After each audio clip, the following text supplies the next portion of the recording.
Hello students, welcome to live classes. आज जिस topic को लेकर डिस्कस करने वाले हैं वो इंडिया के ऑलमोस्ट 70% स्टूडेंट के दिमाग में ये चीज आता है कि क्या सिर्फ सेल्फ स्टडी करने से आईआईटी और नीट टाइप के कॉम्पिटिटिव एग्जाम को क्रैक किया जा सकता है या नहीं किया जा सकता है।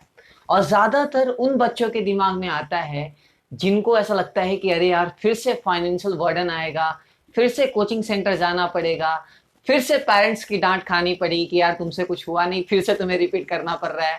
तो आइए इसके बारे में हम लोग पूरा डिस्कस करते हैं कि क्यों जरूरी है कि आपको सेल्फ स्टडी के साथ साथ आपको किसी ना किसी का एक प्रॉपर डायरेक्शन कंपलसरी होता है। तो पहला स्टार्ट करते हैं कि देखो, आप जब सिर्फ सेल्फ स्टडी करते हो तो आपको पहला चीज जो प्रॉपर डायरेक्शन नहीं मिल पाता कि कौन से दिन में कौन से चैप्टर को करने हैं, कितने दिन के अंदर आपको क्या कंप्लीट करना है।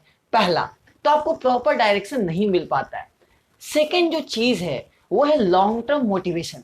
देखो क्या होता है, आप अगर अकेले हो, हर दिन अकेले एक चैप्टर पढ़ रहे हो, फिर दूसरा दिन दूसरा चैप्टर पढ़ोगे, फिर तीसरा, फिर इधर उधर मान लो कोई मटेरियल बना रहे हो, बुक बना रहे हो, तो 10 दिन बाद, 15 दिन बाद, 20 दिन बाद, 25 दिन बाद आप जब अकेले जर्नी को कवर अप करते हो ना, तो वो मोटिवेशन नहीं मिल पाता है। तो वो चीज काम क्या करते हैं, वो टीचर काम करते हैं जिनसे आप कांटेक्ट में हो, जिनसे आप रेगुलर बातें कर रहे हो, जिनके साथ आप पढ़ाई कर रहे हो। तो ये एक कोचिंग सेंटर में क्या होता है कि जब आप जाते हो या किसी ट्यूशन में या कोचिंग सेंटर में या किसी से भी जिनके साथ आप रेगुलर टच में हो, तो आपको बताते रहते हैं कि देखो कंपटीशन क्या चल रहा है। आपको कहीं ना कहीं अंदर हर दिन एक नए चेंजेस मिलने को मिलते हैं। ठीक है। थर्ड जो इंपॉर्टेंट बात कर रही वो है लैक ऑफ कंपटीशन, जिसके बारे में थोड़ा डिटेल में आपको बताऊंगा।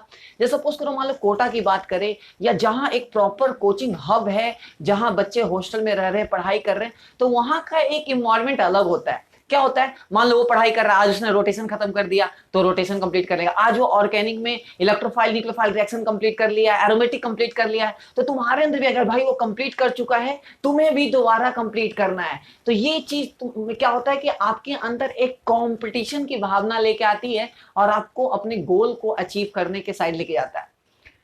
थर्ड जो मतलब फोर्थ जो इंपॉर्टेंट पॉइंट को मैं लेके डिस्कस करना चाहता हूं वो है मल्टीपल बुक्स। आप जब सेल्फ स्टडी करते हो तो मान लो आपने किसी पहले कोचिंग सेंटर में पढ़ रखा है, तो उसका मटेरियल आपके पास रहता है, नो डाउट।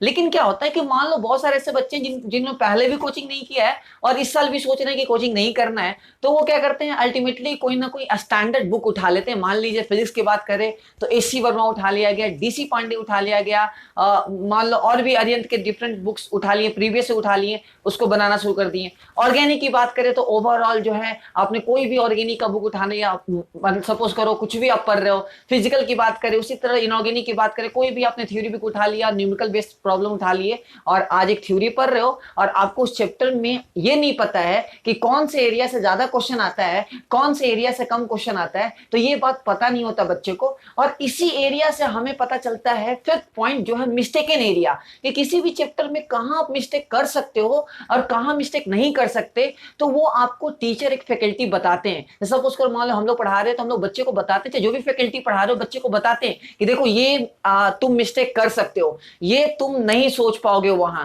देखो ये यहां प्रॉब्लम हो सकता है इस पार्टिकुलर रीजन में। अगर बहुत सारे बच्चों को बायोलॉजी को लेकर काफी ज्यादा मिथ होता है कि यार सिर्फ एनसीईआरटी पढ़ लेंगे, देखो ठीक है एनसीईआरटी पढ़ना, बट एनसीईआरटी की इंपॉर्टेंट क्लू पॉइंट को भी देखना पड़ता है कि कहां से एक इंपॉर्टेंट रीजन से ज्यादा क्वेश्चन आ सकता है। उस चैप्टर में वही की पॉइंट होता है, वो एक कहीं ना कहीं आपको कोचिंग सेंटर से ही आपको हेल्प मिलता है। देखो सेल्फ स्टडी तो करना कंपलसरी है, बट उसके साथ साथ एक प्रॉपर गाइडेंस होने के लिए आपको कहीं ना कहीं जरूर ज्वाइन करना होगा ताकि आपका जो डेवलपमेंट है वो हो सके। सिक्स जो है, आप जो कोचिंग सेंटर या कोई मतलब टेस्ट सीरीज ऐसे कोई चीज ज्वाइन करते हो तो आपको एक पता रहता है कि कितने दिन में आपको कितना पोर्शन कंप्लीट करना है, जिसको बोलते हैं कि प्रॉपर कंप्लीशन ऑफ सिलेबस जो है वो बैलेंस होना चाहिए। ऐसा नहीं कि हम 3 मंथ में पूरा सिलेबस कंप्लीट करके बैठ गए, उसके बाद भाई पूरा रिवीजन करना, उससे कुछ भी नहीं होने वाला है। और ऐसा भी नहीं करना कि एग्जाम से 10 दिन पहले सिलेबस कंप्लीट कर रहे हैं। तो सिलेबस जो है एग्जाम से 1.5 से 2 मंथ पहले कंप्लीट हो ज्यादा सही है।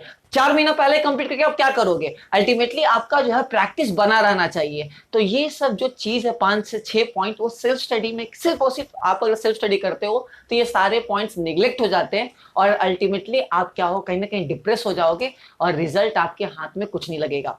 नो डाउट इंडिया में कोचिंग सेंटर काफी ज्यादा फाइनेंशियल बर्डन को लेके आता है, कोई इसमें शक नहीं है। बीइंग एमडी मैं भी आपको ये बता रहा हूँ, लेकिन सच्चाई ये है कि अल्टीमेटली आपको आउटपुट भी मिलता है। ठीक है, ऐसा नहीं सपोज करो कोई बच्चा कहीं भी जाकर पढ़ाई कर रहा है तो उसमें से बहुत सारे बच्चे सक्सेसफुल भी होते हैं, बहुत सारे बच्चे अनसक्सेसफुल भी होते हैं, बट सिर्फ कंपटीशन क्रैक करना बड़ी बात नहीं होती, वहां सब सीखने को मिलता है। आपके जो टीचर्स होते हैं, आपके जो फ्रेंड्स बनेंगे, उनसे भी बहुत सारे आपको कॉन्सेप्ट सीखने को मिलते हैं। तो ओवरऑल जो ये है प्रॉपर एडवाइस, जो मैं बोलूँ ऑनेस्टी में बात करूं, तो आपको सेल्फ स्टडी करना है, बट एक कहीं ना कहीं आपको जरूर ज्वाइन करना चाहिए कोचिंग सेंटर। जैसा भी हो, मिडिल हो, ब्रांड हो, जैसा भी जो आपको लगता है, जहां आप कंफर्टेबल हो, जहां आप अपने डाउट को डिस्कस कर सकते हो। और आपको अगर लाइफ में ये नहीं पता कि आप कहां गिरोगे, तो उसी को तो एक्सपीरियंस बोलते हैं। वो एक्सपीरियंस आपके पास नहीं, क्योंकि आपके पास 2 से 3 अटेम्प्ट है। अगर नीट की बात करें तो ठीक है, मल्टी अटेम्प्ट है, बट एडवांस की बात करें तो आपके पास 2 ही अटेम्प्ट है। तो अगर आपको नहीं पता होगा तो डेफिनेटली आपको दिक्कत होगा कि क्या मिस्टेक्स हो रहा है। तो ओवरऑल मेरा ये एडवाइस था। तो आप कोई लगे तो आप कमेंट करो, और अच्छा लगा तो वीडियो को शेयर करो, चैनल को सब्सक्राइब करो, लाइक करो, और जो ये जो मेरा मैसेज है वो लोगों तक पहुंचाओ। तो टेक केयर, बाय बाय, ख्याल रखो।